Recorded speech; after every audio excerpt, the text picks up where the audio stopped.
The betrayal and apprehension, the Sanhedrim, Peter's denial. The passage, while Jesus was speaking, Judas came with a crowd sent by the chief priests, armed with swords and clubs. Judas had given them a sign. The man he kissed was the one to seize, and he kissed Jesus, who called him friend and asked why he had come. When they seized Jesus, one of his companions drew a sword and cut off the ear of the high priest's servant, but Jesus told him to put the sword away, for those who take the sword die by it.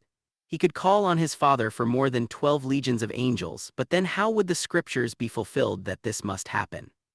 He asked the crowd why they came against him armed as against a robber when he had taught daily in the temple and they had not touched him, but all this happened to fulfill the prophets. Then all the disciples fled. He was led to Caiaphas, where the scribes and elders were gathered, and Peter followed at a distance and sat with the servants to see the outcome. The council sought false witnesses to condemn him but found none, though many came. At last 2 said he had claimed he could destroy the temple of God and rebuild it in 3 days. The high priest asked why he gave no answer, but Jesus was silent. Then the high priest charged him under oath by the living God to say whether he was the Christ, the Son of God.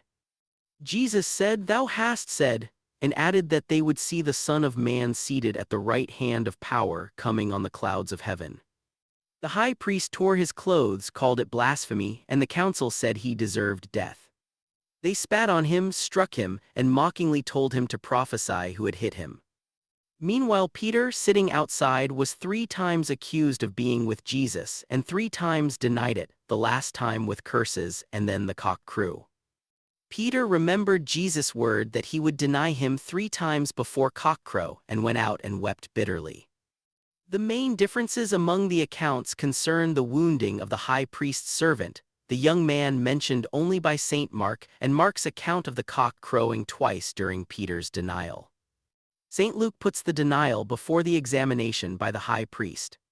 Otherwise the narratives agree. I pass over the parts about the betrayal and the denial, since I already touched on both in speaking of our Lord's prophecy at the Paschal feast.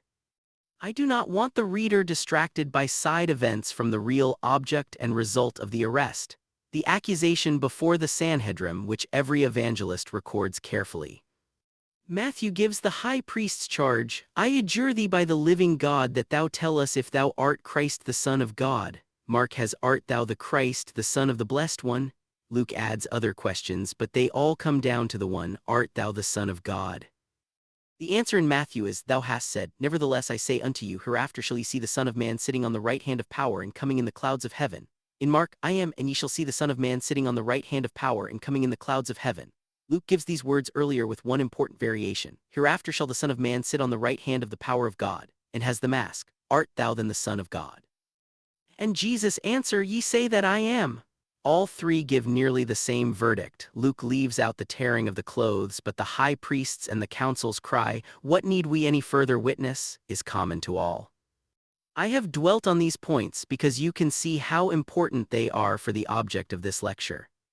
No one has ever disputed that our Lord's condemnation by the Jewish nation turned on the blasphemy of his claiming to be the Son of God.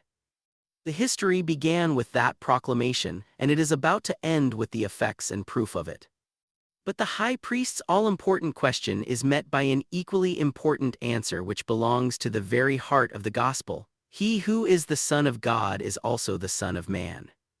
The Son of God is about to be condemned to death, so that the Son of Man may sit at the right hand of the power on high.